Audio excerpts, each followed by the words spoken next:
Baik, kita akan mulai. Bismillahirrahmanirrahim. Assalamualaikum warahmatullahi wabarakatuh. Salam sejahtera untuk kita semua. Mudah-mudahan tidak ada gangguan ya. Soalnya kok Microsoft saya tiba-tiba expire. Biasanya ini nanti akan saya perpanjang. Kita akan lihat silabusnya. Pertemuan ketiga.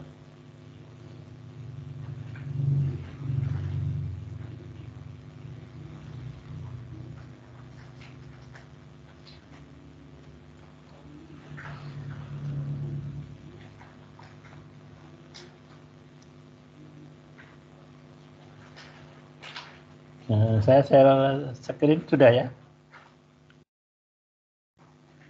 Sudah, Pak. Baik, jadi kita pertemuan kedua kemarin uji molekul dan desain ya. Untuk anti-TBC. Pertemuan ketiga tentang visuali hasil docking ya. Jadi kita visualisasinya menggunakan Lickplot dan PyMol. Mudah-mudahan sudah pada punya Lickplot ya. Kalau enggak nanti sementara punya saya kasih kalau yang belum punya. PyMolnya mungkin nanti saya carikan juga kalau misalnya kalau ada yang belum punya ya.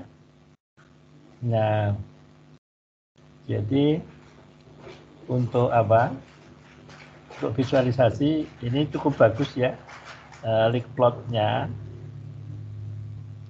Kan saya buka Lickplot. Nah, untuk pemula pertama kali masang biasanya Lickplot-nya itu minta minta folder namanya TMP ya. TMP itu kalau terjemahan bebas TMP, tempat menghitung balik plot tadi ya, nyoret-nyoret gitu kalau ibarat anak ujian gitu ya. Nah, Lickplotnya tampil ya, Lickplot push. Nah, ini yang diperlukan sebenarnya adalah filenya itu di sini ada pilihan ya, PDB file dan DRW file. Yang biasa saya pakai adalah PDB file ya. Nah, kita akan lihat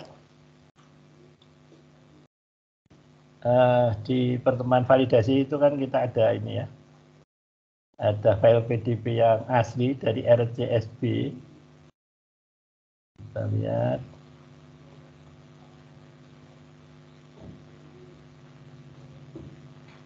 bawah.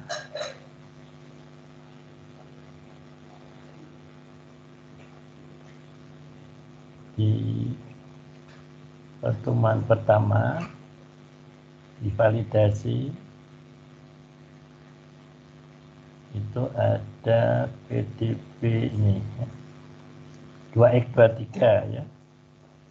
Kalau kita buka seperti ini ya.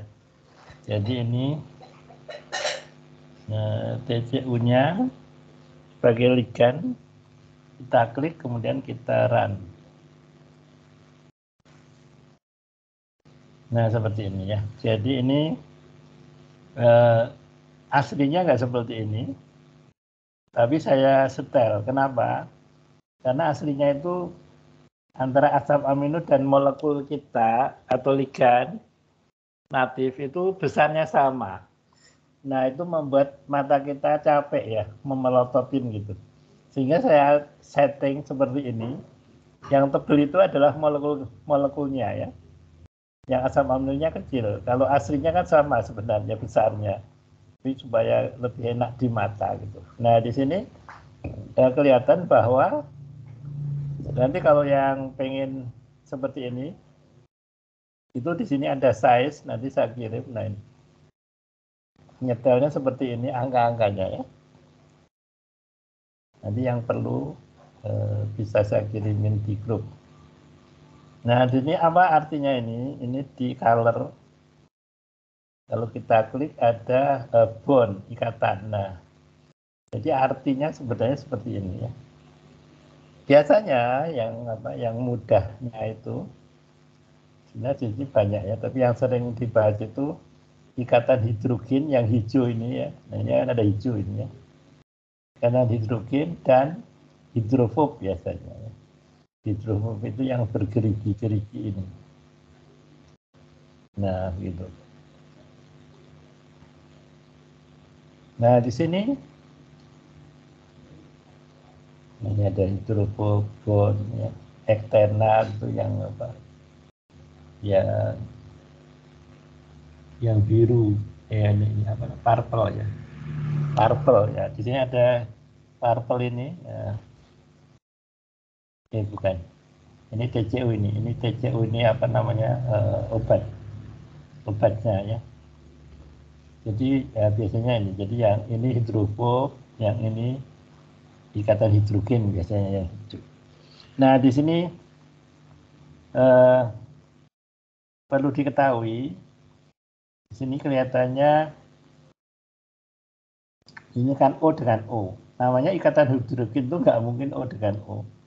Yang pasti ada hidrogennya. Nah, untuk mengetahuinya nanti kita hubungkan dengan Pymol ya. Pymol. Nah, cara menghubungkannya di sini ada edit, terus ada program pad. Nah di sini ada Pymol executable. Nah ini diisikan apa alamatnya Pymol. Pymol ada di mana? Kita pastekan di sini, terus kita save. Dan seterusnya nanti akan terhubung. Tandanya sudah terhubung adalah di sini ada Pymol yang hitam. Ya. Ini kalau saya klik, double klik.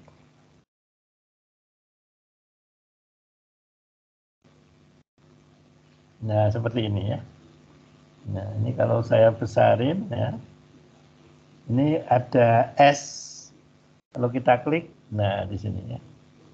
Di sini ada simbol-simbol asam amino. Kodenya di sini satu huruf ya. Jadi asam amino itu ada yang kodenya satu huruf, ada yang tiga. Yang tadi kan ada yang tiga ya, misalnya arginin, fenilalanin ya. Nah, ini kode satu huruf ini ya. Nah di sini ada yang namanya DUM. Ya. DUM ini sebenarnya ikatan hidrogen ya. Kalau saya klik nanti kelihatan di sini. Nah, F ini adalah untuk full ya. Nah untuk full, jadi memperbesar ya. Besar. Kalau S-nya saya klik lagi, nah lebih gede lagi ya. Nah kita akan lihat tadi, yang saya klik tadi ikatan hidrogen tadi ya. Nah ini, di sini antara TCU ya. Nah ini molekulnya TCU ini ya. Ini kalau saya klik gitu, terus saya kasih warna. Nah jadi yang hijau ini ya. Nah, di sini kalau kita besarin ya, tadi kan kelihatannya ikatannya hidrogen O dengan O, padahal tidak ya, tidak. Jadi di sini ternyata, nah ini ikatannya. Jadi TCU ini obatnya tadi ya. Kemudian ternyata ini ada O, ini ada hidrogen ya. Jadi hidrogennya ternyata dari asam ya, dari asam amino. Asam amino apa ini? Bisa kita tier 158 ya. Kita coba lagi.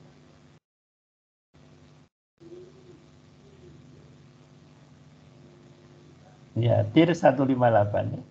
Tier 158. Jadi ini sebenarnya ada hidrogennya di sini ya.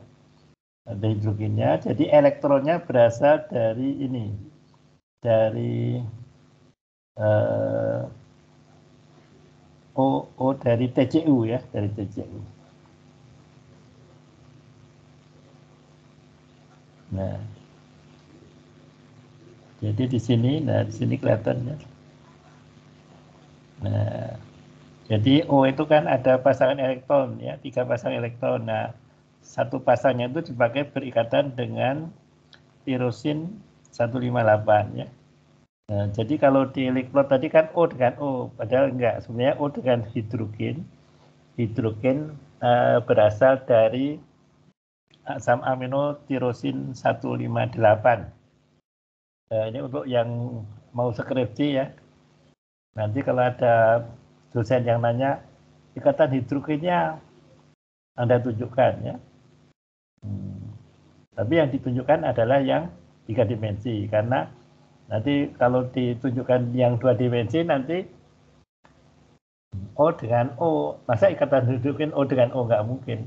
Namanya ikatan hidrogen itu pasti ada hidrogennya ya. Nah, jadi hidrogennya hanya bisa kelihatan kalau kita hubungan dengan bemol. Nah, seperti itu. Ini PDB yang asli ya, yang asli dari RCSB.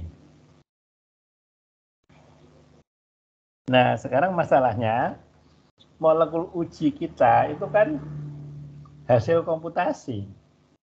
Jadi menurut saya tidak fair kalau membandingkan hasil komputasi dengan kristal yang asli dari lab basah ya. Oleh karena itu menurut saya yang dibandingkan itu adalah dengan redokingnya ya, dengan redokingnya. Ya, karena nggak fair menurut saya hasil komputasi kok dibandingkan dengan yang hasil lab basah ya. Jadi harusnya sesama komputasi. Sehingga kita perlu membuat PDB redocking. Nah, caranya gimana? Caranya adalah melalui Yasara ya. Jadi kita buka Yasara. Kita akan load ya. Formatnya adalah mol to Sibyl mol ya. Kemudian kita akan menuju ke folder validasi ya. Nah, kalau folder saya ada di 2023 lewat ya, jadi harus smooth ini.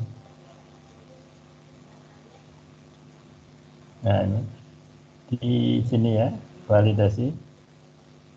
Nah ini, jadi kita akan meload protein ya, protein mol2.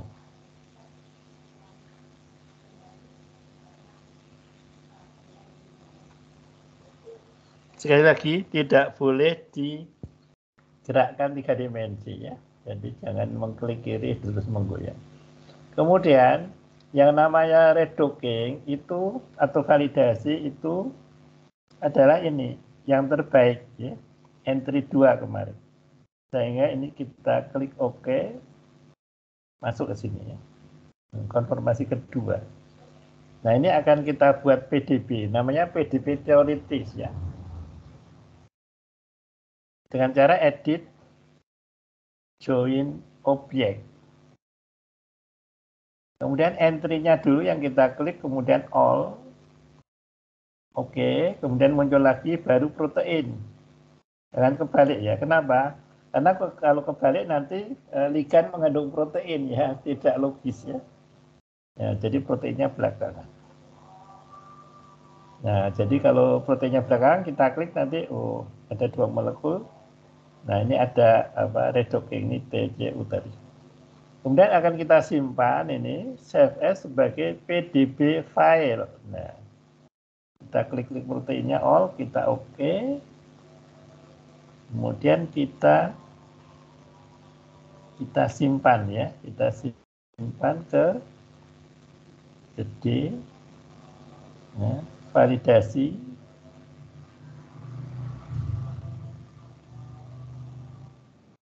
Kita kasih nama redocking ya. Oh iya, jadi redocking 2x23 PDB. Ini artinya apa? Artinya PDB dari validasi ya, redocking, atau bisa juga validasi gitu ya. Validasi 2x23 bisa juga ya. Oke, nah Kita akan tutup sekarang. Kita akan buka lagi link close, link plot atau link plot.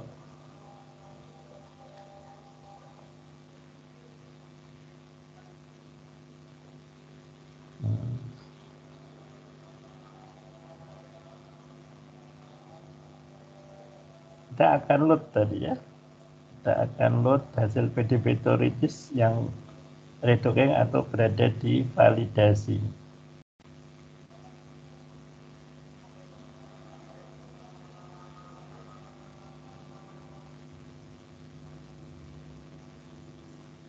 Di pertemuan pertama ya, tadi redocking nih ya. Redocking tipe filenya PDB.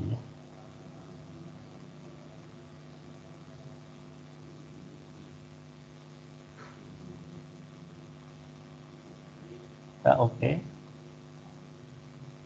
Nah, di sini ada ano ini ya, liganya itu biasanya ano, kemudian kita running.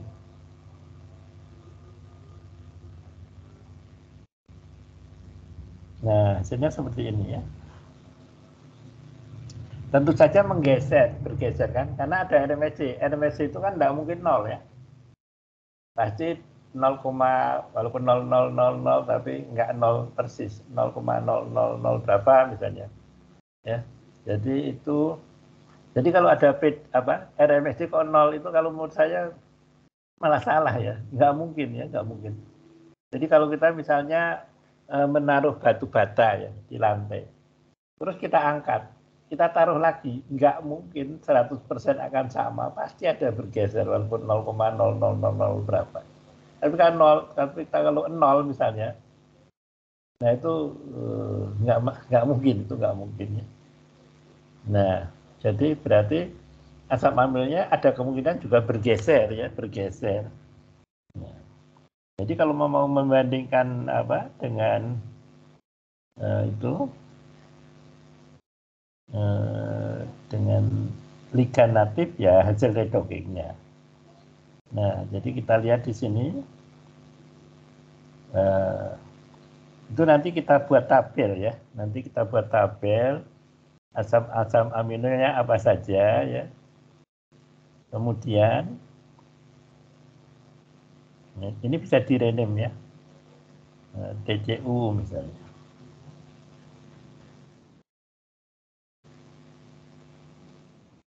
Udah deh ya.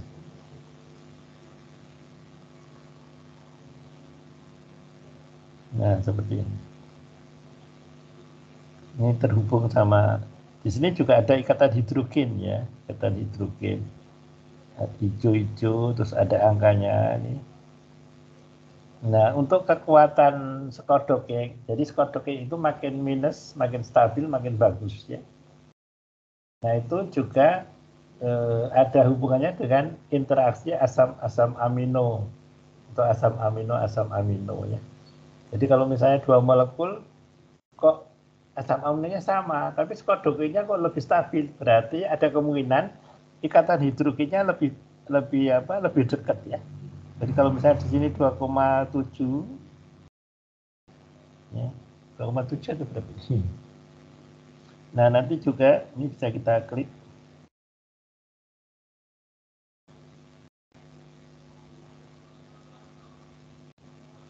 Kita lihat ikatan asam aminonya di mana. Ini ada DU.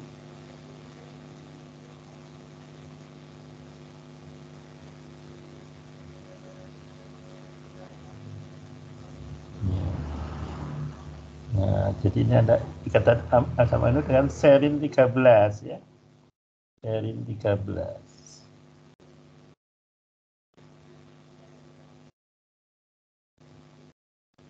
Nah, warnai by elemen yang kedua hijau ya. Nah, jadi dengan serin 13 terjadi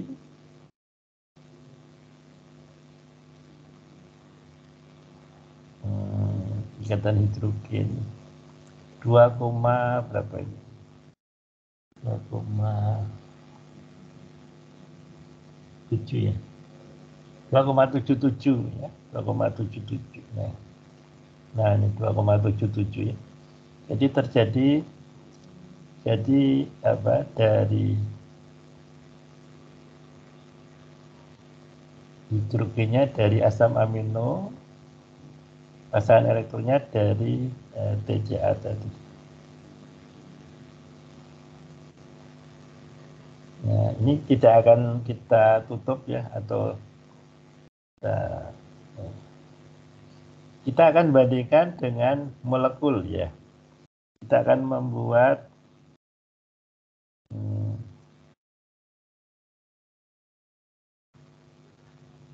perbandingan ya, untuk visualisasi. Kemarin dari hasil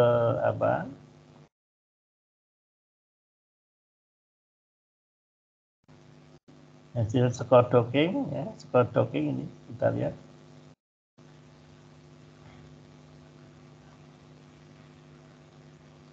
Ya di sini ya. Nah, jadi di sini molekul saya yang bisa mengungguli liganatif ya.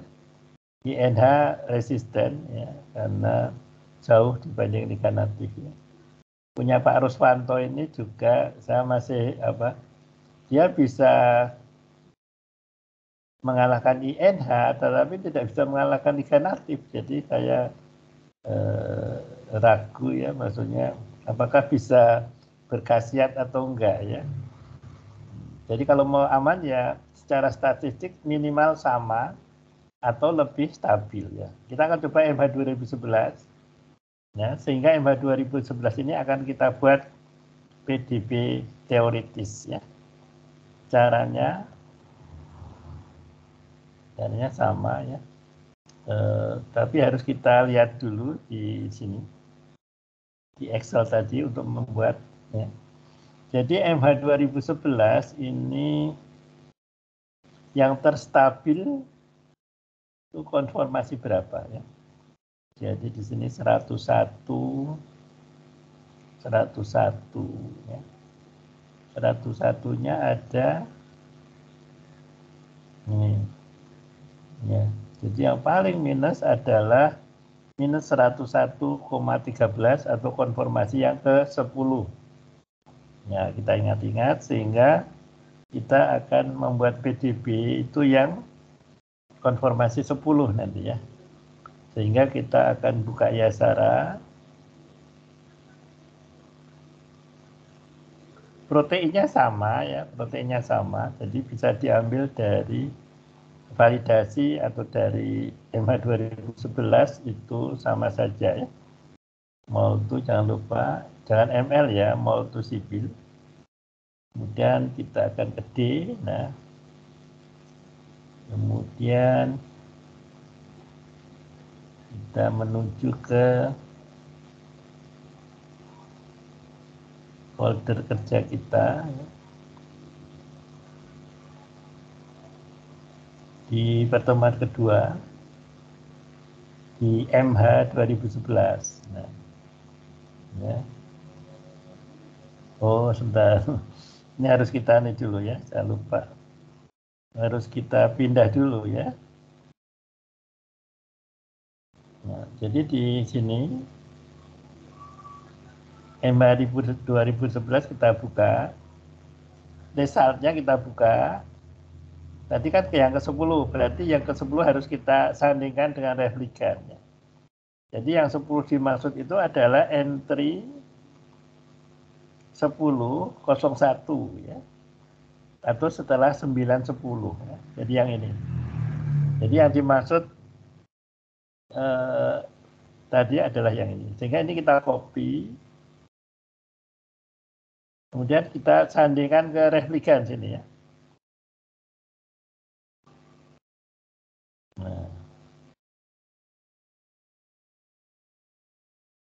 Nah, sehingga sekarang buka lagi Yasara tadi. Ya. Kita akan lihat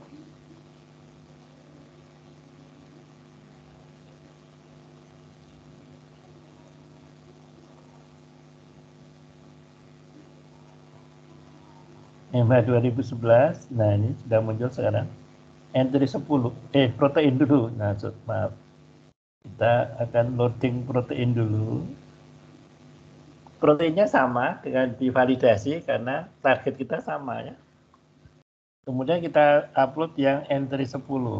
Load other file mol to sibyl mol yang entry 10 ini ya. Kita oke. Nah. Kemudian ini akan kita buat PDB tadi dengan cara edit join objek. Sekali lagi entry-nya yang kita klik duluan, oke. Proteinnya kita klik kemudian, oke. Nah, sehingga di sini protein target ya tadi sudah ada obatnya yaitu MH2011. Semua obat akan dinamai dengan ANO biasanya. Nah, kan ANO ya. Jadi ini akan kita simpan sebagai PDB dengan cara apa? Tadi sudah, ini belum ya, malah lupa. Tinggal menyimpan tadi ya kayaknya. Tadi udah edit join tadi udah ya. Oh udah ya. Jadi tinggal file save as sebagai PDB file.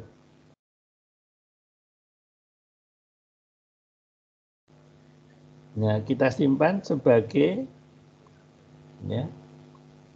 Ini MH 2011 PDB-nya.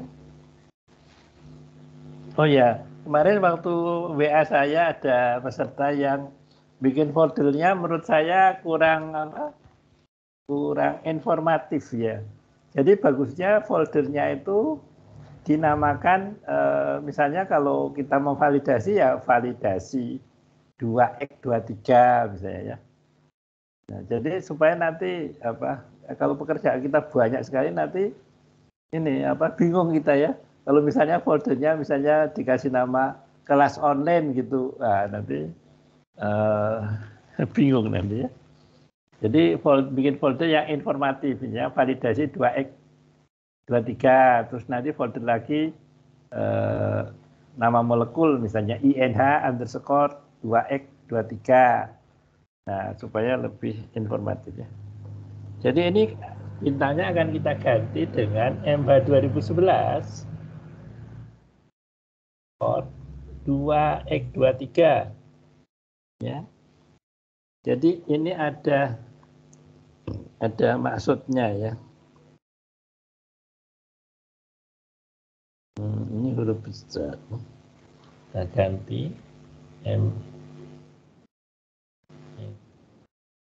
MH 2011 dan X23. Oke, nah sekarang udah oke. Nanti akan kita bandingkan ya, kita bandingkan interaksinya seperti apa ya. Apakah memenuhi peraturan atau perkecualian ya. Jadi kalau memenuhi aturan itu makin stabil, asam amino makin banyak yang terikat. Kalau asam aminonya sama berarti makin dekat ya. Gitu ya. Itu yang normal, tapi di dunia ini kan ada kecualian ya. Jadi kadang ada juga yang asam aminonya banyak sekali tapi kok skornya kalah ya. Kurang stabil dibanding yang satunya. Nah, itu berarti asam aminonya bukan asam amino penting gitu ya. Ya. Kita akan buka lagi Lickplot dan kita akan file open PDB, kita browsing, kita cari di D baru, kemudian di DBC karena ada di pertemuan 2 di MH. Jadi kita simpan di sini ya, nama ini, di file PDB.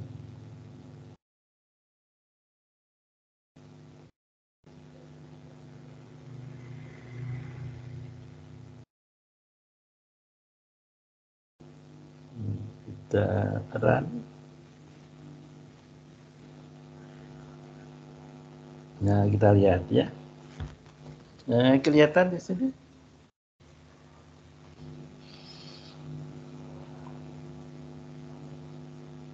kita akan bandingkan ya di kanan kiri ya.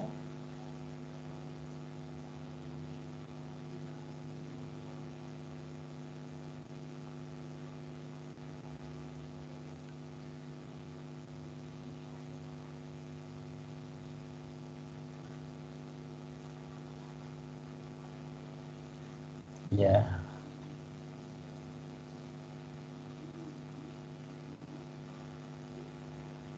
Jadi di sini bisa kita lihat ya.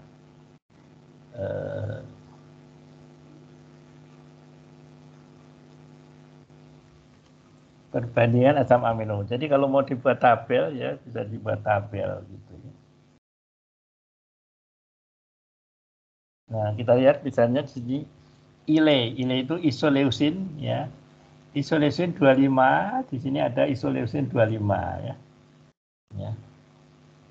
Jadi dalam dokeng itu adalah kalau dalam HKSA itu ada kesamaan struktur. Kalau di dokeng ada kesamaan asam-asam amino target yang mengikat molekul gitu ya. Jadi walaupun molekulnya beda ya, tapi kita lihat kalau asam-asam amino yang mengikat sama atau dominan yang sama, berarti molekul itu bisa mempunyai khasiat yang atau potensi seperti yang referen tadi. Kita lihat di sini ya tadi. Isoleusin 25 di sini ada juga ya. Kemudian isoleusin 21. Ya, kita lihat ada enggak. Kalau mau enak kita buat daftar gitu ya. Nah, kalau yang ikatan hidrogennya ada enggak di sini? Ini ya. Ini ikatan hidrogen. Tadi ada 1 tadi ya. Sekarang kita lihat ini ikatan hidrogennya di MH ada apa? Kita lihat nadumnya, kita tengok.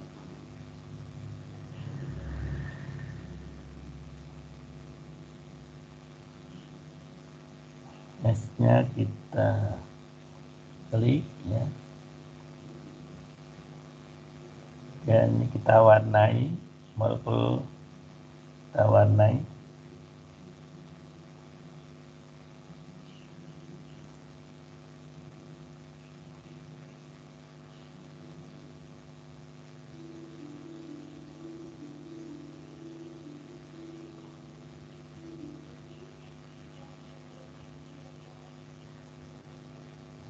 .79 ya. Jadi meskipun jadi nanti yang kita bahas itu adalah total ya, skor dokeng total ya. Jadi walaupun di sini misalnya tadi kan ikatan hidrogennya 2,77 ya, ini 2,79 ya. Kalau hanya memandang satu sisi berarti ini mungkin kalah gitu ya. Tapi kita hitungnya semuanya ya. Jadi semua asam-asam amino. Jadi yang hidrofobon itu kalau jumlahnya banyak ya bisa memperstabil molekulnya gitu ya. Jadi kalau mau dievaluasi benar kita buat tabel ini ya, kita buat tabel.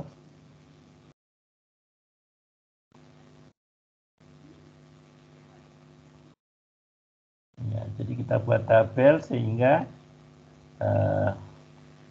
lebih mudah untuk menganalisis gitu. Ya, jadi kalau secara berapa sih? Kita coba 1, 2, 3, 4, 5. Jadi dari sini ya. 1, 2, 3, 4, 5, 6, 7, 8, 9, 10, 11, 12 ya. Ada 12 asam amino ya. Di sini berapa? 1, 2, 3, 4, 5, 6, 7, 8, 9, 10, 11, 12, 13, 14 ya.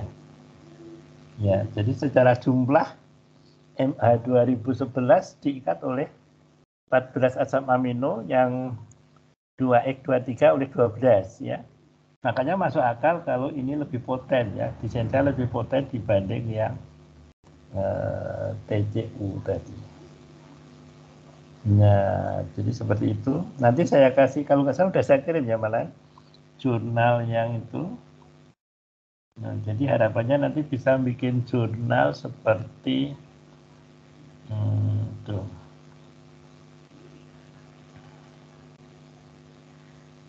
Seperti yang saya kirim. Kayaknya pernah saya kirim jurnal.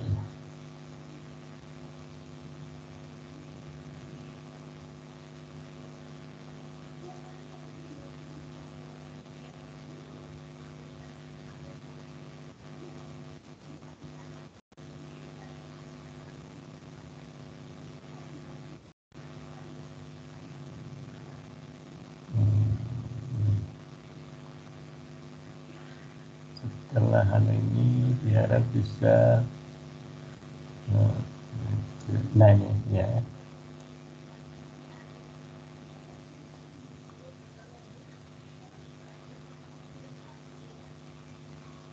Sambil nunggu saya download jurnal untuk apa? Contoh kira-kira nanti kalau kita mau publikasi ya ini sudah. Kalau mau publikasi itu nanti kayak apa gitu ya, jadi bisa.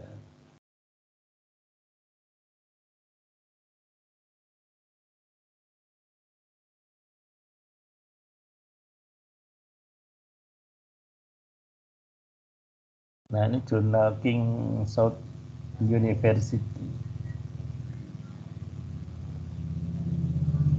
Nah tadi.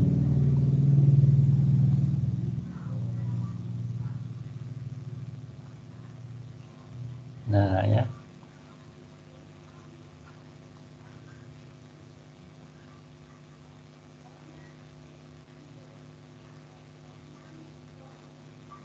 Jadi ini kebetulan pakai link plot juga ya. Jadi saya belum saya review ini kira-kira apakah bagus atau enggak ya. Nah ini contoh nanti strukturnya.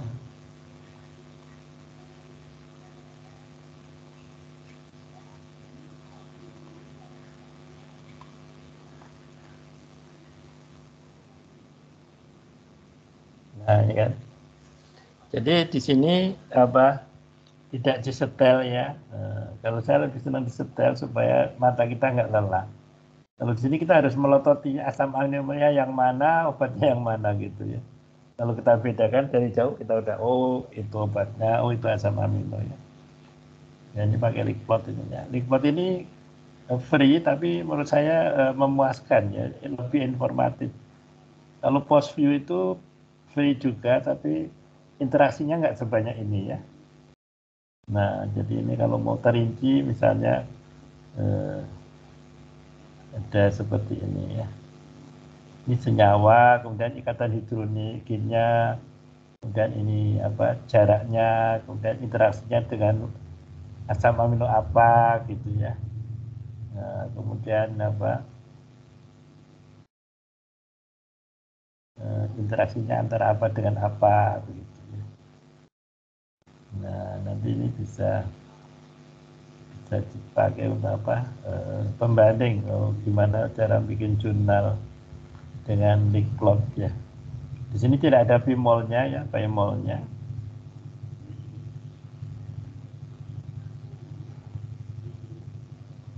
Nah, hanya pakai link plot. Nah di sini juga ya. Jadi kalau di link plot tuh ini misalnya ikatan hidrogen O dengan O nggak mungkin, pasti ada hidrogennya. Ini nggak kelihatan kalau di link plot.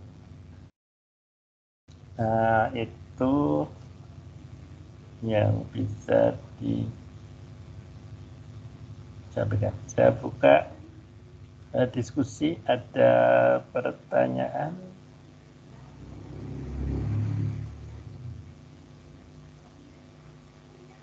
Silakan, ada pertanyaan.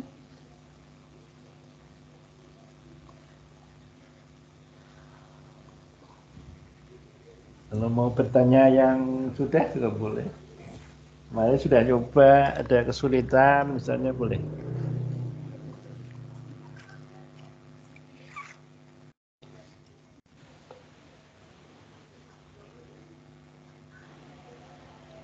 Kayaknya yang pertemuan 3 ini lebih rumit menurut saya, Pak. Lebih rumit.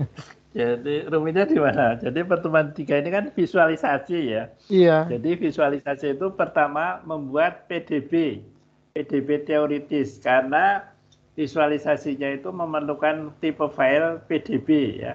Kan file itu ada yang tipe file Molto, ada yang MRV, ada yang HIN, kalau di Hypercamp ada yang PDB. Nah, kita memerlukan file PDB sehingga kita harus membuat PDB teoritis ya, hasil komputasi.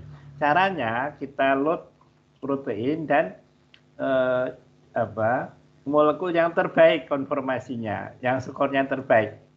Ya. Jadi untuk visualisasi tidak bisa kita pakai rata-rata. Rata itu untuk statistik. Kalau untuk penampilan kita harus real. Nah untuk itu maka kita ambil yang skor dokenya terstabil. Jadi di contoh ini adalah MH 2011 tadi yang terstabil adalah konformasi 10. Nah konformasi 10 itu yang kita copy, kemudian kita pastekan, kita sandingkan dengan replikan supaya nanti pas bikin PDB teoritis bisa kita ambil gitu dengan mudah ya.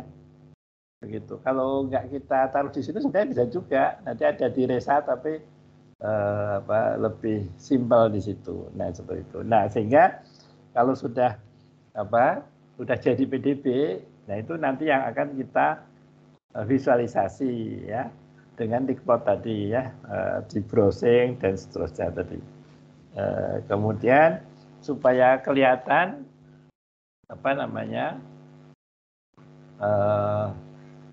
interaksinya, ya itu bisa kita tampilkan gambar, kemudian tabel ya, bahwa misalnya tadi molekul MH 2011 kok lebih stabil. Nah, nanti bisa kita bahas di situ. Di pembahasan nanti kita bahas, oh ternyata asam aminonya lebih banyak ya, lebih banyak dibanding pembandingnya ya. Seperti penelitian saya yang Algetika, yang sekarang digarap Kimia Farma, ini mundur-mundur ya. Harusnya hari apa itu sudah pertemuan, kemarin diundur lagi. Aduh maaf Pak, Kimia Farmanya sibuk, direkturnya kita undur tanggal berapa ya, akhir Januari atau apa. Oh ya, ya jadi. Nah itu paracetamol itu terikat oleh 8 asam amino. L-ketika terikat oleh 10 asam amino dari enzim ya target itu ya. MH 2011 ini kebetulan lebih bagus lagi, terikat oleh 12 asam amino. Dan di Algetika dan MH 2011 ini ada asam amino yang istilahnya asam amino penting, yaitu serin 530. Di paracetamol nggak ada itu. Jadi obat-obat yang analgetik yang bagus atau antiinflamasi itu biasanya ada ikatan dengan serin 530.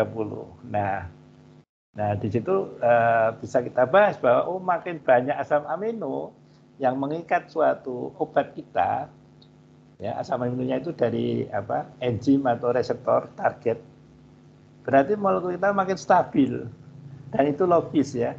Jadi kalau ada satu orang dipegang sama 8 orang dan yang satunya dipegang 10 orang, tentu yang 10 orang lebih stabil.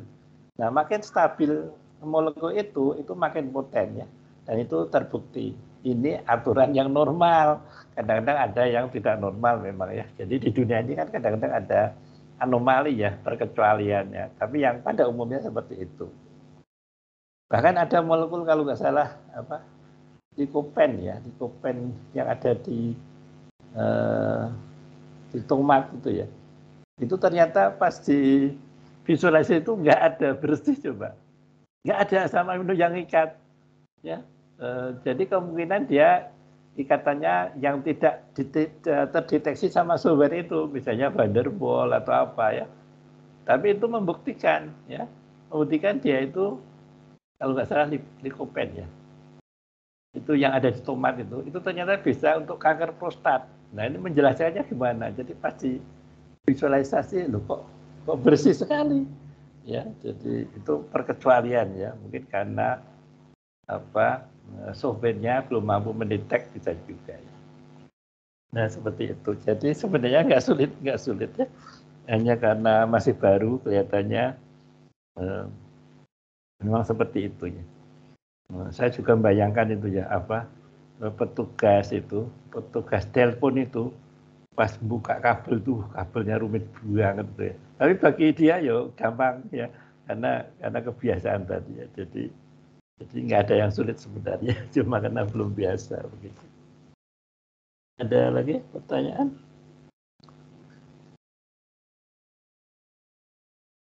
Ini saya mengundang ini ada nggak ya? Saya mengundang dari UIN mana? Mbak siapa? Mbak Muti ada nggak ya?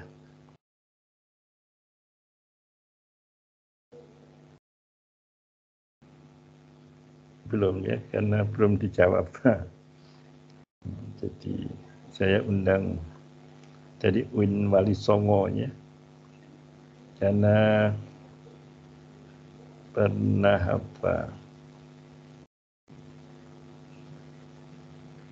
pernah beli buku saya terus kok ini katanya. Nah, ketika diran ya, rekodnya ketika diran itu nggak bisa. Kenapa? Karena di situ ada belum dibuat folder baru di C namanya TMP. Nah, setelah dibuat bisa.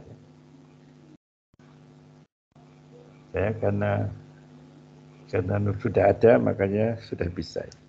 Jadi di laptop saya ini kalau kita share screen ya.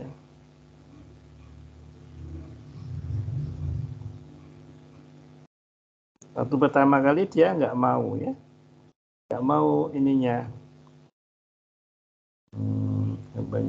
Reportnya nggak mau, kenapa? Karena dia minta di C itu tolong dibuatkan folder katanya ya. Jadi kalau saya tolong dibuatkan folder di C di program file, tolong dibuatkan folder namanya TMP.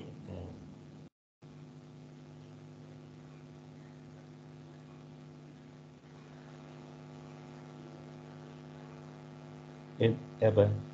Bukan di program file, dia mintanya di C ya, di C. Nah ini ya, jadi TMP ya. Jadi waktu dibuat pertama kali kosong ini ya, karena udah sering. Nah kita buka, oh ternyata banyak sekali. Jadi ini, jadi saya menganggap TMP ini tempat mengerjakan pekerjaan Likpot ya.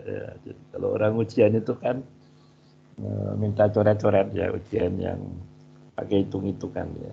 Nah, jadi ternyata ini hasil dari Likpot supaya bisa menghadirkan gambar-gambar tadi itu. Nah, ada lagi pertanyaan? Nanti caranya sama kalau untuk molekul yang lain ya, itu caranya sama ya. Jadi untuk INH terus untuk seperti di Excel tadi ya. Jadi misalnya untuk molekul Pak Ruswanto tadi juga ya, jadi nanti kode PDB-nya dibuat dari ini, tinggal sekodoknya yang paling stabil yang berapa. Ini di sini 87 ya katanya, 87 itu ada 2, berarti yang ini konfirmasi berapa? 1, 2, 3, 4, 5, konfirmasi kelima ya. Nah, jadi seperti itu. Tadi konfirmasi 10. Kalau INH 65 semua, yang paling stabil 4 ya, 476 48 ya. Kayaknya ini.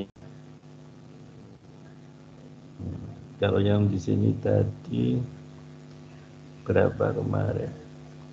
93, 94, 46, 7 kemarin yang ini ya. Yang 9. Konfirmasi 1, 2, 3, 4. 5, 6, 7, dan 9. Ya, 94,7. Bukan 98 ya. Paling minus 98 ya.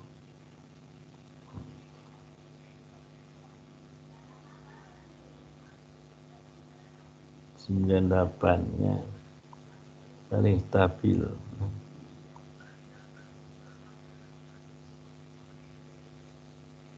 Ada pertanyaan lain?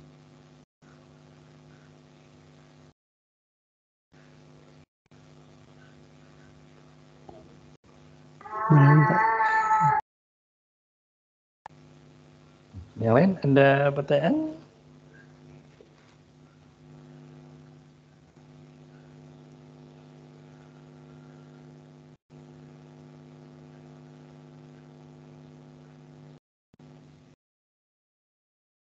Ya, masih banyak ya. 1 jam lebih ya. Itu ada pertanyaan dengan risetnya, boleh Dimulai silakan. dicerna-cerna dulu, Pak. Boleh. Kalau ada pertanyaan lain selain visualisasi juga boleh, silakan. Misalnya riset apa, misalnya sekarang sedang riset apa, terus mungkin bisa kita bantu. Ada chat apa?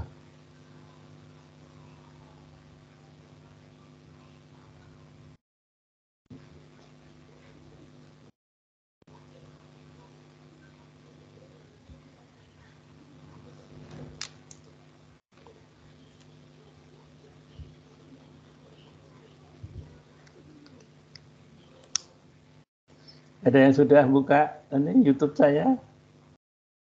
Ada yang mutar? Buka yang kemarin di share, Pak. Oh ya, di share ya. Ya.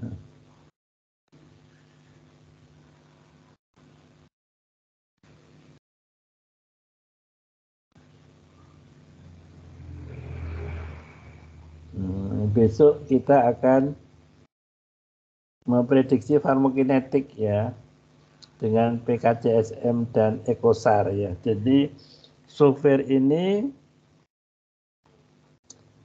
sangat berguna untuk istilahnya mendukung riset kita ya. Jadi misalnya saya punya molekul baru, saya bandingkan dengan molekul yang kita inovasi, misalnya paracetamol.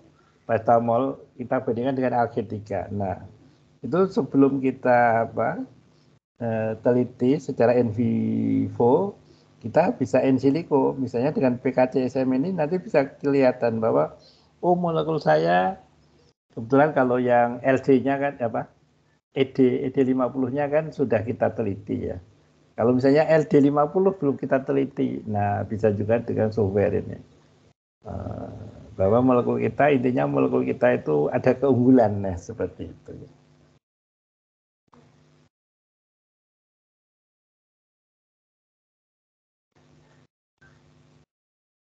Ada pertanyaan, pernyataan?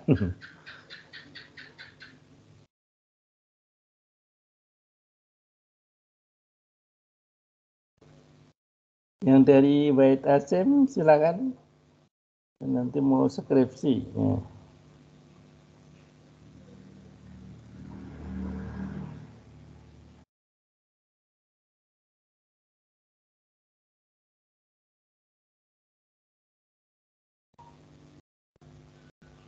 Ada yang hadir enggak ya dari White Asim?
Gimana?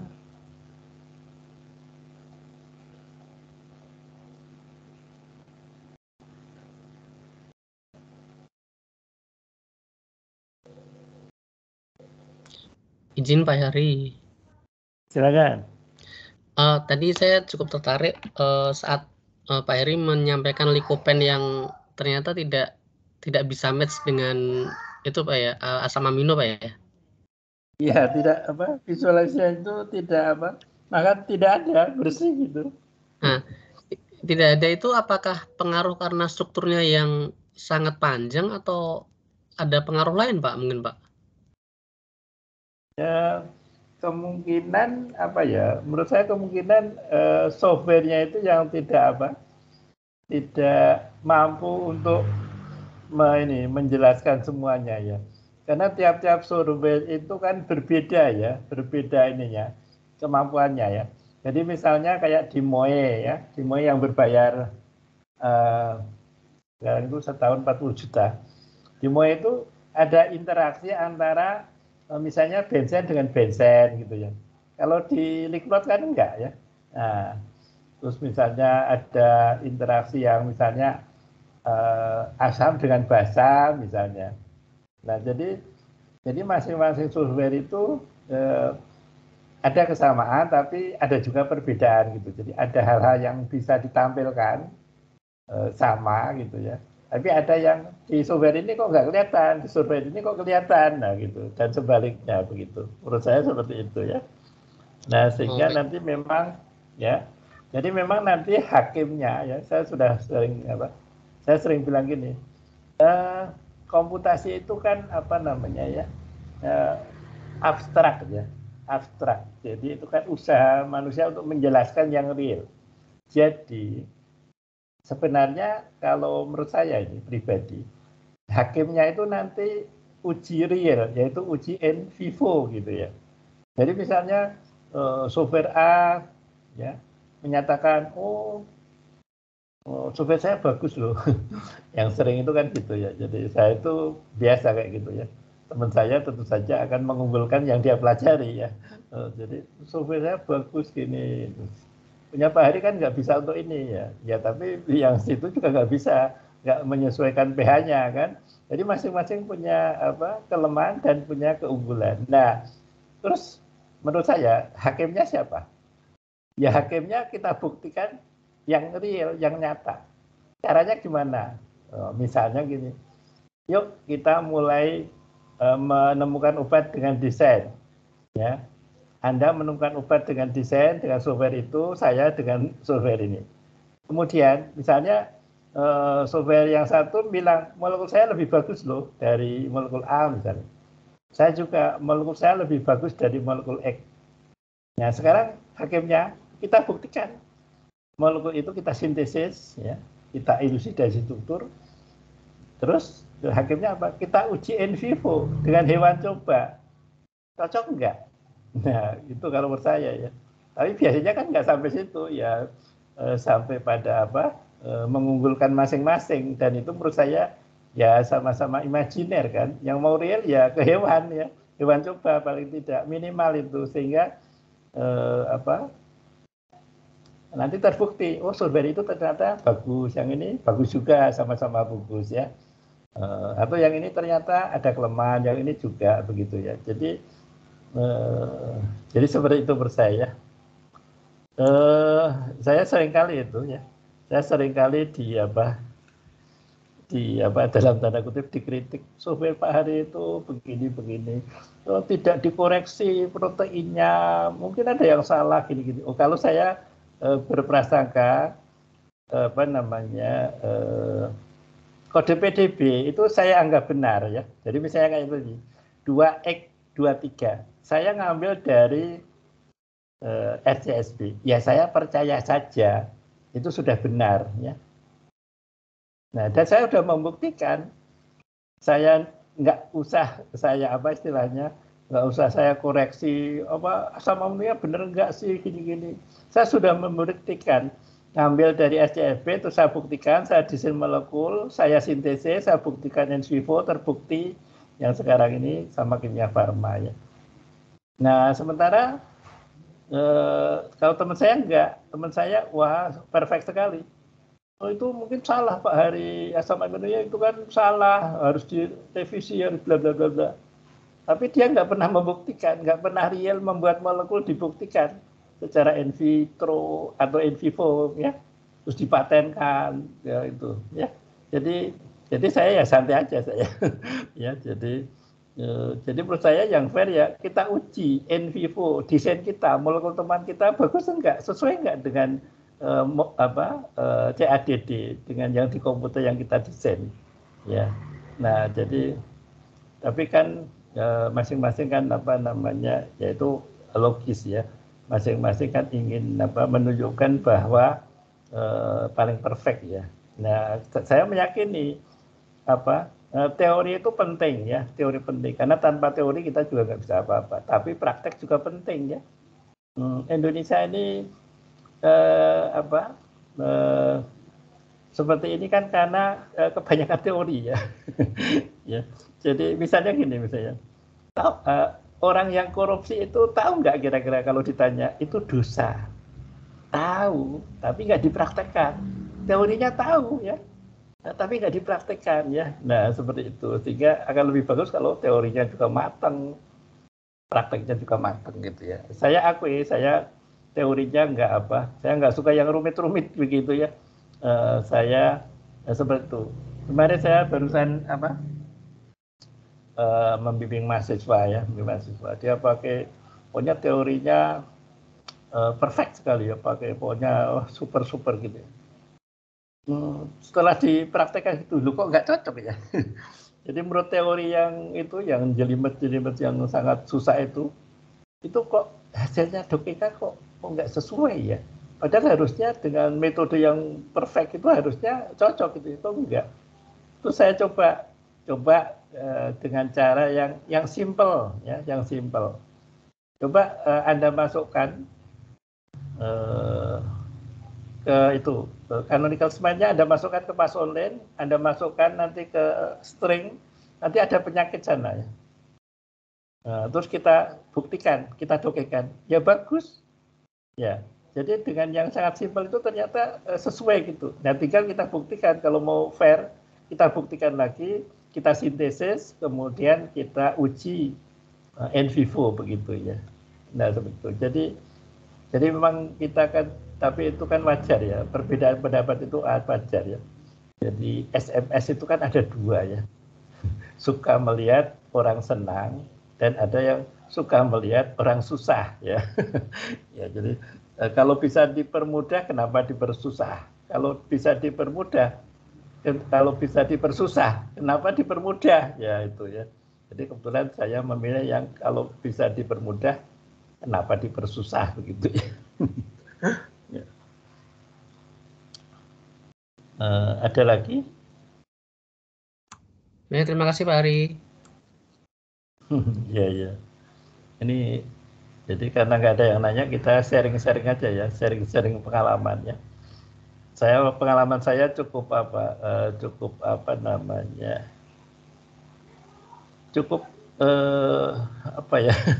untuk dikenang itu cukup berkesan. Kenapa? Jadi gini ceritanya. Saya mengajukan proposal ya untuk mendesain molekul ya dengan docking ini ya. Udah ujian proposal, ada 7 penguji yang sudah menguji saya. Proposal saya lolos ya. Oke, proposal ini bisa dipakai untuk disertasi, dijalankan. Oke. Saya buat jadi naskah disertasi. Ada salah satu penguji, nggak saya sebut nanti kena undang-undang IT saya. Ya. Salah satu penguji itu bilang gini, saya tidak setuju dengan judul ini. Loh, dulu kan sudah setuju, kenapa berubah? Kenapa? Nah, karena Pak Hari menggunakan molecular docking untuk mendesain molekul. Loh, kenapa nggak boleh? Karena Pak Hari memvalidasinya hanya dengan RMSD, katanya. Terus maunya apa? Maunya gini, validasinya itu harus dengan entry-factor 1%. Apa itu? Ya, Pak Hari memasukkan misalnya 10 molekul analgetik dan 70.000 molekul pengecoh katanya. Terus Pak Hari dongengkan selama pengalaman saya katanya, selama 3 bulan. 3 bulan dongeng, laptop nggak boleh mati, listrik nggak boleh mati. Boleh? Loh, saya nggak bisa jamin kalau gitu ya. Apalagi pengecohnya itu PDB saya belum ada, harus bikin lagi, tambah susah lagi kan gitu kan. Nah saya nggak mau.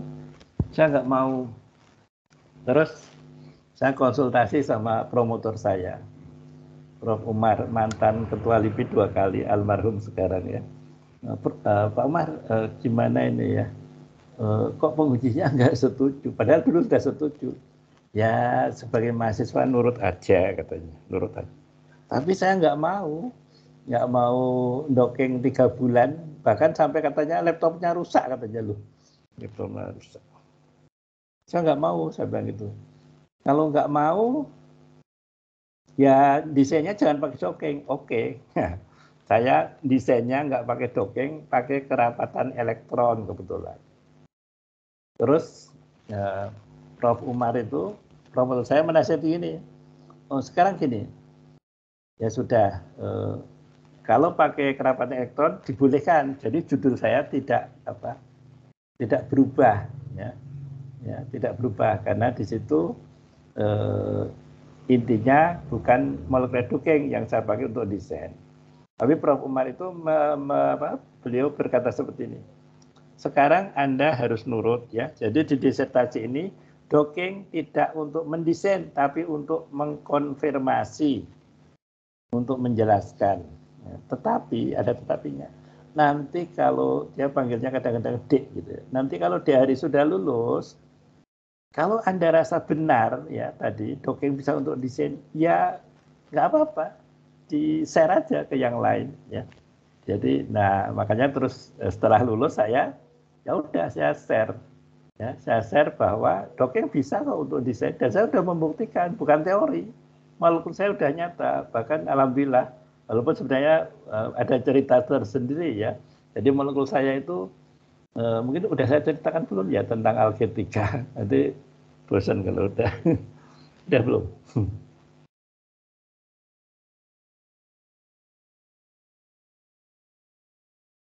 Halo? Belum, Pak. Belum. Nah, jadi sebenarnya saya kan awalnya ingin membuat molekul yang sama persis dengan paracetamol, tapi efek sampingnya lebih ringan. Nah, ternyata di dalam lab itu reaksi saya dibelandakan sama Allah. Sehingga yang terbentuk itu bukan desain saya, tapi desain kiriman Allah. Nah, tapi karena dipatenkan harus pakai nama penemu, ya maka nggak mungkin penemunya Allah, nggak mungkin, nanti saya malah dikira apa nggak beres kan. Jadi saya akulah penemunya Hari Purnomo, padahal sebenarnya kan itu kiriman bukan molekul saya kan. Molekul saya kan namanya para-hidroksifenilurea, sementara reaksinya berlanjut menjadi 1,3 bis para-hidroksifenilurea. Nah sehingga akhirnya saya kok nggak enak ya, ini bukan molekul, bukan ide saya, tapi kiriman. Kalau gitu ganti aja. Tadinya molekul itu saya kasih nama HP 2009, terus tak ganti jadi Alg3. Berdasarkan diskusi sama teman bahwa Al itu bahasa Ibrani Tuhan, ketika itu analgetik antipyretik. Jadi analgetik antipyretik kiriman Tuhan, makanya disebut Alg3. Nah sejak saya ganti Alg3, ternyata alhamdulillah Kimia Farma tertarik ya. Karena kalau HP 2009 orang juga nggak tertarik untuk kerjasama, tapi karena ada nama lain Alg3, maka Prof. Urip dari USU juga bekerja sama udah 3 tahun ini ya. Di tahun terakhir kerjasamanya penelitian di Kemenristek. Nah seperti itu. Nah sehingga saya ngasih kelas online ya, bahwa docking itu bisa kok untuk untuk menemukan obat lewat docking. Termasuk lapatinib kan juga ditemukan lewat docking yang hanya perlu waktu 5-10 tahun dibandingkan Taxol, obat lama dengan cara penemuan lama butuh waktu 50 tahun. Nah seperti itu. Nah, terus saya nanya sama penguji tadi, wah kalau gitu kenapa Bapak tidak membuka layanan nerima nerima dongeng. Ya. Oh sudah, saya sudah menerima layanan dongeng. Ada ibu-ibu yang memeriksakan molekul, terus saya validasi pakai enrivator, katanya. Terus saya simpulkan molekul ibu ini tidak poten untuk kanker, katanya. Ibunya malah marah. Bagaimana nggak poten? Sudah saya uji in vitro poten, katanya. Nah, jadi di situ tergambar bahwa tidak selalu yang kelihatannya canggih sampai merusak laptop itu ya, itu terus bagus itu ya tidak selalu ya. Jadi artinya tadi ya, jadi kalau kita kembali ke agama itu kita sebenarnya hanya berusaha ya. Sebenarnya apa yang saya kerjakan juga sebenarnya enggak 100% sempurna, enggak ya. Karena apa? Karena kebenaran itu hanya ada pada Sang Pencipta Allah ya. Ya. Kalau yang beragama Islam kan kalau seluruh air laut dijadikan tinta kan nggak bisa untuk mengukur ilmu Allah ya. Jadi kita itu hanya berusaha ke arah kebenaran, tapi sebenarnya kebenaran itu mutlak milik Allah ya. Jadi seperti dongeng tadi ya, ini hanya salah satu aja ya. Jadi saya tidak mendeklar bahwa saya paling bagus, enggak. Ya. Cuma di sini kan sudah saya buktikan bahwa karena plant ini ligan dan proteinnya fleksibel, jadi saya di sini memang belum mempelajari molekuler dinamik dan sudah saya buktikan ternyata hanya dengan dongeng itu bisa untuk menghasilkan molekul yang sesuai dengan prediksi kita. Ya. Kalau ada software yang semi fleksibel, walaupun berbayar misalnya, jadi proteinnya diem, liganya bergerak. Ya, itu kan sebenarnya ada kelemahan. Tapi kita juga nggak boleh menghakimi. Nah, masalahnya itu tadi, pernah nggak yang menggunakan ini membuktikan ya, menemukan obat dengan software itu terus dibuktikan sama nggak antara di dalam komputer dengan hasil in vivo. Nah seperti itu ya. Jadi seperti itu. Ada lagi pertanyaan? Waktunya masih banyak nih.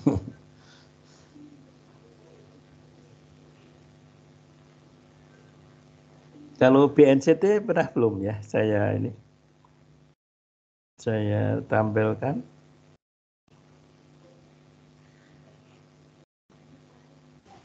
Belum, Pak. Belum ya. Jadi kalau untuk mengisi waktu akan saya tampilkan bagaimana kita mendesain ya dengan CADD tadi. Jadi BNCT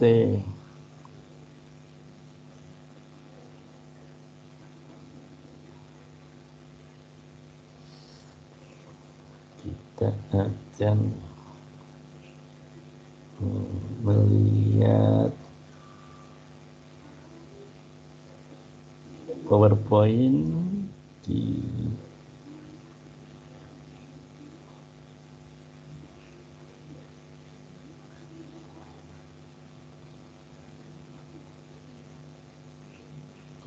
nggak ada di sini, di tempat lain. Di tempat lain tentang molekuler dongeng. Ini biasanya di pertemuan kedua. Tapi karena di sini langsung praktek maka tidak kita bahas karena waktunya masih ada, kita tampilkan.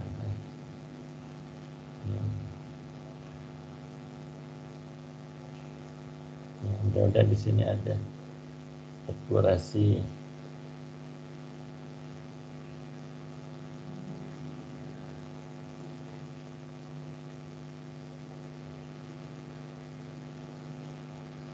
Nah, di sini ada ya. Jadi cincin molekul boron hafakam.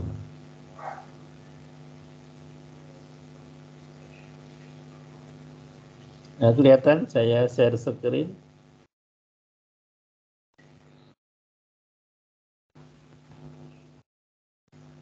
Halo, masih ada yang Ya, yang sudah. apa Sudah bergabung? terlihat.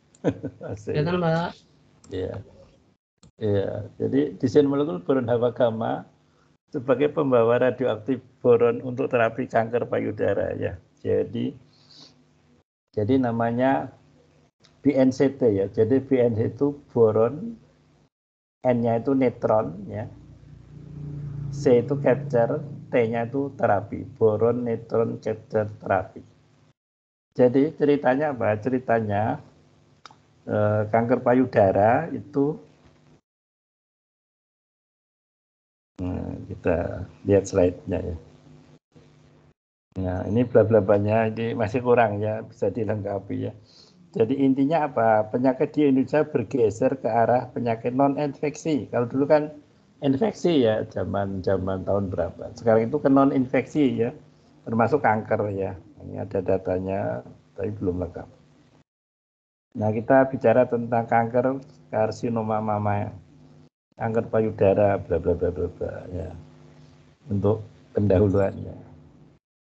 Nah, biasanya kanker payudara itu diobati dengan tamoxifen 20 mg. Nah, kita terus bahas tamoxifen itu apa. Ternyata tamoxifen itu yang berkhasiat itu metabolitnya, namanya 4-hidroksitamoxifen. Nah, di sini kadang-kadang ya, kurang diperhatikan ya. Kurang diperhatikan, termasuk kita di sini juga itu ini apa namanya yang umum dipelajari orangnya. Jadi pada umumnya belajar mendokengnya itu biasanya senyawa yang kita punya gitu ya. Padahal sebenarnya kalau kita mau teliti lagi ya, tapi kan bertahap ya. Dan di jurnal itu kayaknya kurang diperhatikan itu ya. Jadi contohnya di sini. Tamoxifen obatnya. Kenapa yang bekerja 4-hidroksitamoxifen? Karena kalau kita belajar metabolisme obat itu ada salah satu kaidah. Kalau kita punya molekul ya yang mengandung benzen ya, itu nanti di posisi para otomatis terhidroksilasi, mengalami metabolisme yang namanya teroksidasi. Di sini hidroksilasi. Jadi tamoxifen ini itu di posisi para itu akan terjadi hidroksilasi. Nah, sehingga yang berinteraksi itu ini hidroksitamoxifen ya. Jadi mestinya kalau kita mau betul-betul mendekati kebenaran, yang kita dokengnya itu metabolitnya ya. Karena mengalami metabolisme ya. Gitu. Nah, terus ini bla bla bla bla bla. Mekanisme tamoxifen ya. Ini ya. Kompetitif mereka reseptor ekstogen pada tumor dan target jaringan dan seterusnya. Nah, ini cara kerjanya. Ini yang kita perlukan. Nah, ini jadi tamoxifen itu dengan sitokrom P450 isoform ya, sitokrom P3A4 ya, dan ini P2D6 ya, menjadi 4-hidroksitamoxifen. Coba bayangin. Khasiatnya berapa? 30 sampai 100 kali. Jadi kira-kira kalau kita dokengkan tamoxifen, benar enggak? Ya enggak benar. Karena di realnya yang terjadi interaksi adalah 4-hidroksitamoxifen. Jadi, dan di sini karena kode PDB, tentu saja enggak sembarangan. Di kode PDB inilah liganatipnya adalah hidroksitamoxifen ya. Karena sebagai kode PDB. Kalau yang tidak kode PDB biasanya orang nyuekin gitu ya, nggak memperhatikan metabolisme. Kemarin saya bareng uji sama teman ya, saya kasih saran gitu terus, oh enggak Pak Hari ya, nggak usah metabolit. Nanti kalau metabolitnya itu kalau sudah diuji in vivo, ya justru kebalik menurut saya. Tapi kan masing-masing orang kan bebas berpendapat. Ya. Kalau menurut saya yang paling sempurna harus dipikirkan metabolitnya ya. Ada lagi yang sehubungan dengan metabolisme ini ya. Jadi saya pernah nguji kira-kira intinya gini. Jadi ada gula, 3 gula ya. 3 gula, kemudian untuk anti kanker gitu ya. Didongengkan bagus ya. Kemudian diuji in vitro bagus gitu ya. Dari 7 penguji, itu 6 penguji mempunyai harapan yang luar biasa ya. Luar biasa. Wah, ini jadi calon obat yang luar biasa ini. Bagus ya. Hanya saya yang tidak. Kenapa? Saya lihat ini 3 gula bentuknya ether. Bisa dijamin enggak bentuknya utuh setelah masuk ke tubuh atau termetabolisme? Saya kurang yakin utuh. Karena ilmu yang saya pelajari, metabolisme obat itu bentuk ether itu akan mengalami metabolisme, jadi bentuk aldehid. Jadi menurut saya, prediksi saya belum tentu nanti kalau diuji in vitro hasilnya sebagus in vivo.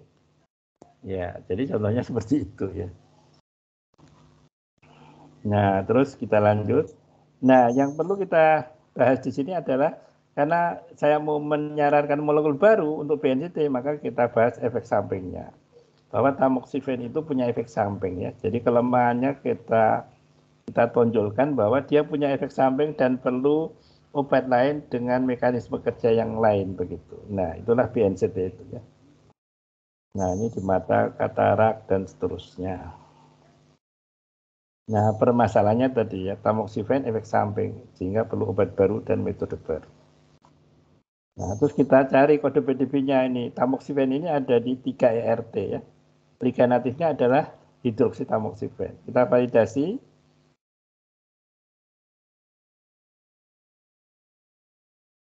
Valid 1,4 valid. Terus saya mendesain ini RMSD-nya. Terus saya mendesain molekul ya. Terus saya dokengkan.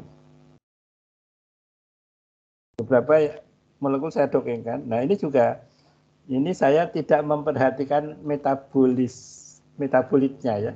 Jadi saya masih menggunakan apa yang dilakukan banyak orang dan banyak jurnal. Biasanya nggak memperhatikan metabolitnya ya. Ya udah, oke. Kita pakai yang apa, walaupun kurang tepat tapi dipakai banyak orang. Oke lah, kita pakai ngikut itu. Ya, ada phenylalanin boron ya. Ini punya orang Jepang ya. Jadi tahun berapa dulu itu ada orang Jepang datang ke farmasi UGM kuliah tamu. Dia menunjukkan molekul ini. Tapi ternyata molekul ini kurang bagus karena kurang selektif. Karena di tubuh kita ada phenylalanin. Nah, kemudian berapa tahun lagi beliau datang ke farmasi, molekulnya udah ganti ya. Nah, ini juga kurkumin ya, kita dokengkan.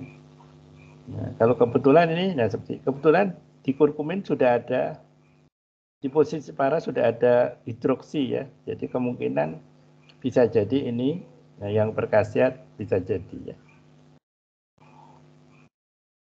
Nah, ini desain saya ya. Ini ada PGV0, PGV1, ini paten farmasi ya. Ya.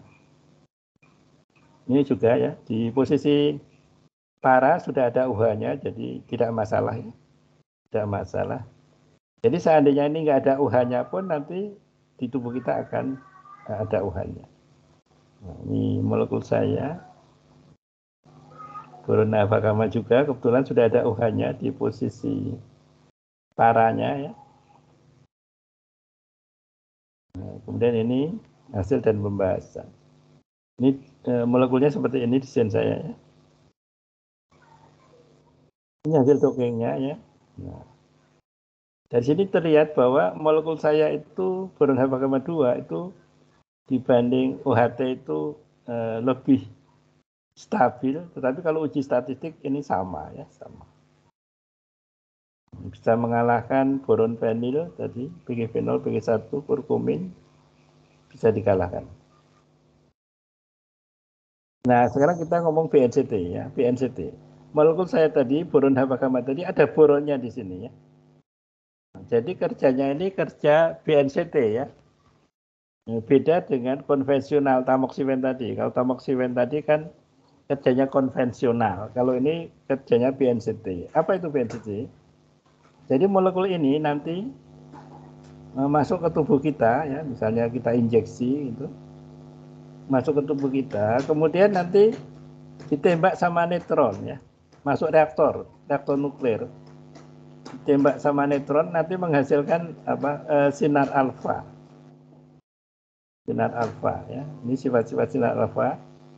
Nah, sinar alfa ini daya tembus yang sangat kecil, jadi nanti dia nempel di sel kanker dan langsung ditembak sama sinar itu. Daya tembusnya sangat kecil ya, energi kinetiknya sangat besar. Jadi langsung dihantam itu sel kankernya di reaktor tadi. Sel normalnya tidak, aman-aman saja ya. Jadi aman-aman saja. Sel kankernya yang dihancurkan begitu. Nah, ini desain sintesnya ya. Jadi desain sintesis atau reaksi diskoneksi, cara membuatnya gimana? Jadi kalau saya mendesain molekul biasanya saya nggak susah-susah ya. Saya orangnya nggak senang susah. Jadi satu langkah reaksi cukup ya. Ini diskoneksinya. Jadi reaksinya langsung satu step. Ya, ini para aminofenol saya punya, 4 amino naftol saya punya, ini juga saya punya ya. Saya buat di lab. Nah seperti ini ya. Jadi nanti di reaktor nuklir ini, pastinya masuk reaktor terus ditembak neutron ya. Nah nanti boronnya tadi yang ada di boron Hawa-Gamma tadi itu terurai jadi partikel alfa dan litium. Nah alfanya itu ya karena nempel di target reseptor tadi ya, estrogen tadi, ya, nanti langsung dihancurkan sel kanker. Teorinya seperti itu. Nah jadi ini reaksi fisi inti pada proses BNCT ya. Tembakin pakai neutron ya, neutron.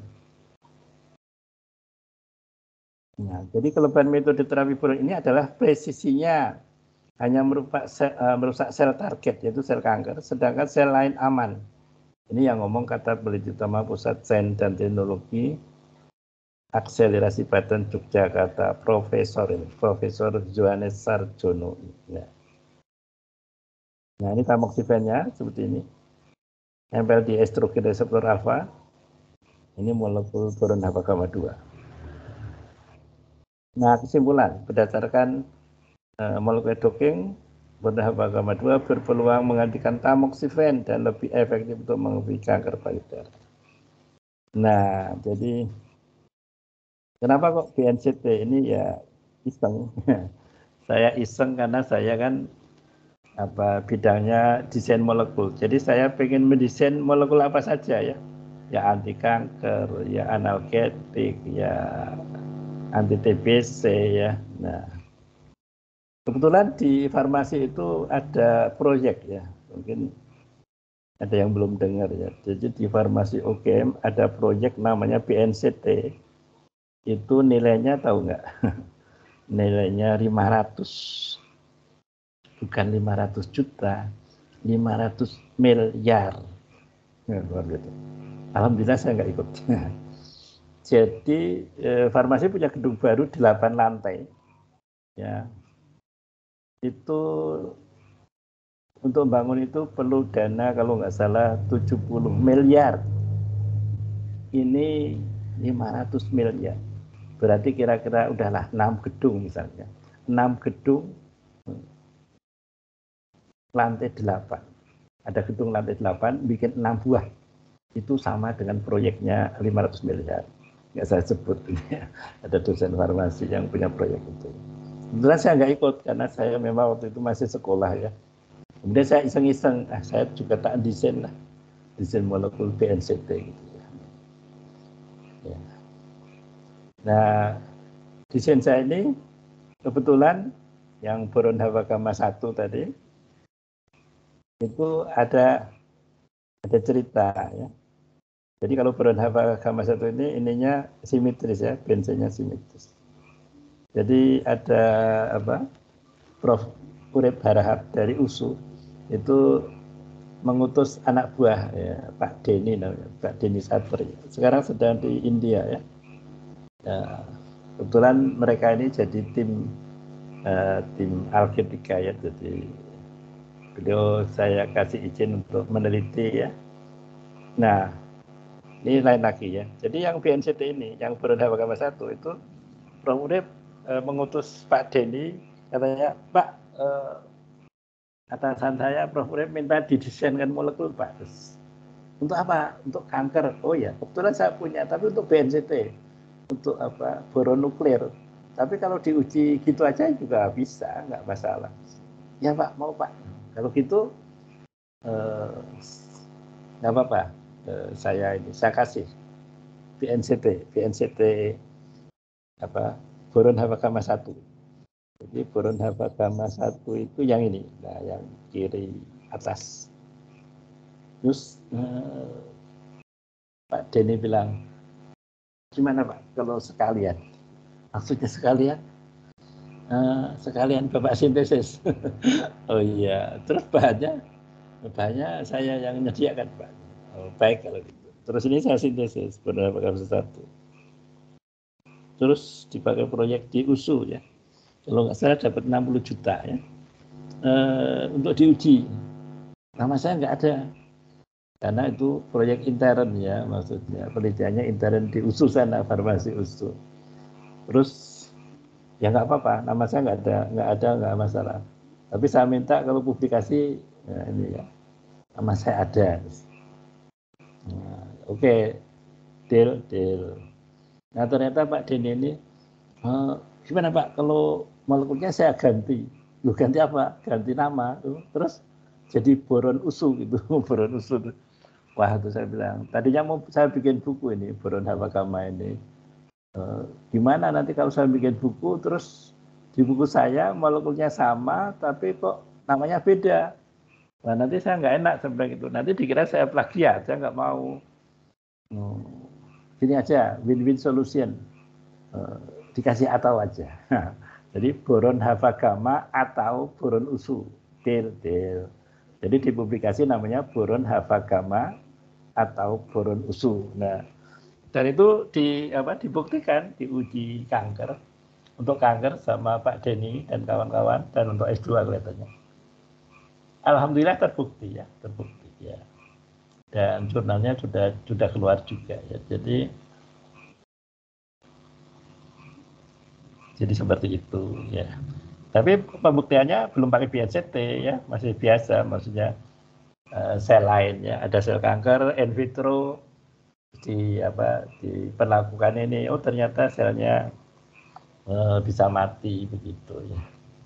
Dan untuk BNCT, kalau BNCT lebih bagus lagi gitu ya, karena yang jelas BNCT itu harus mengandung boron ya, karena yang diperlukan adalah boronnya ya. Makin banyak boron makin bagus. Nah ini kebetulan boron saya baru 2 ya, jadi ini bisa dikembangkan lagi supaya boronnya banyak begitu.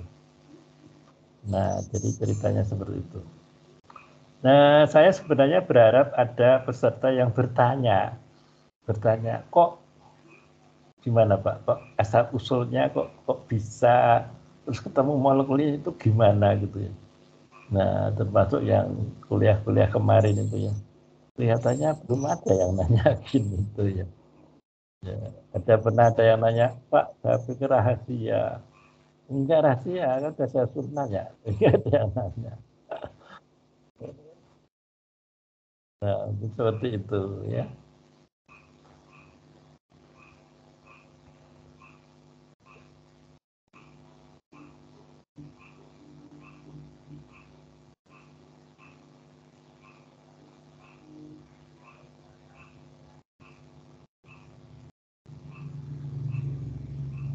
Nah, sampai sini ada pertanyaan, pernyataan?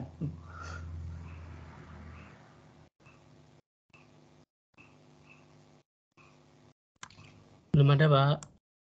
Belum ada. Yang lain gimana? Waktunya masih berapa?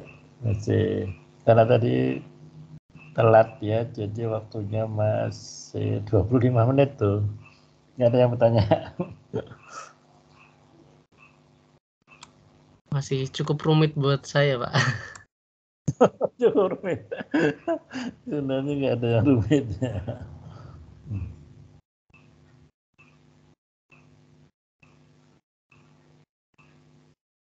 Ada lagi?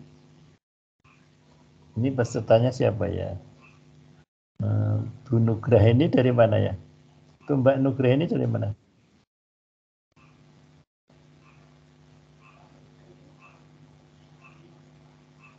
Halo?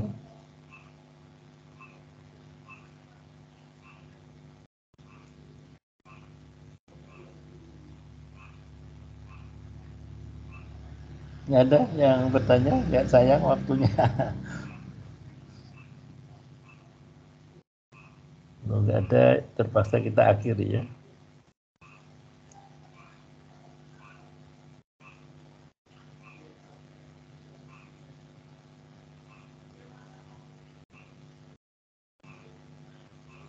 Bagaimana? Bisa kita akhiri kalau nggak ada yang bertanya?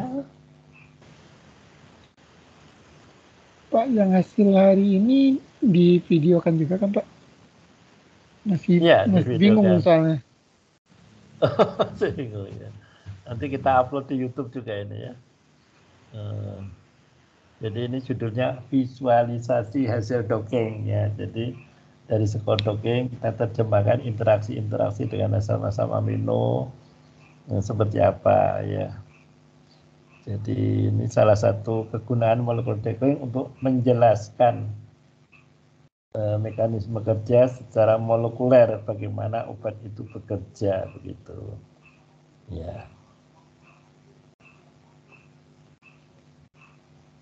Yang dari Wahid Asim ada nggak ya yang hadir ini?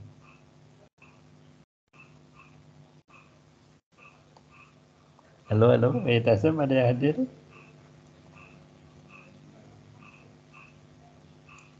Nggak ada? Nggak ada mungkin Pak. Nggak ada.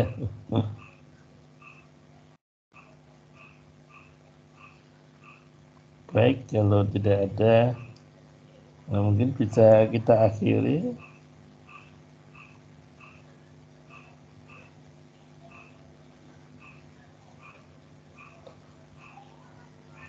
Ya, mudah-mudahan yang tidak hadir bisa nengok rekamannya di YouTube nanti ya. Nah, dan bisa paham karena pertemuan ketiga ini tentang visualisasi hasil dongeng. Baik, kalau nggak ada bisa kita tutup. Jadi waktunya 100 menit ya, biasanya 2 jam, 120 ini 100 menit 2 SKS.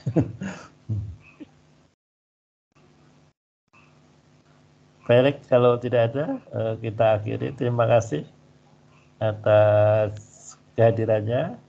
Mohon maaf ya, tadi ada gangguan ini saya belum tahu. Nanti mau saya supaya tidak expire Windows-nya kok.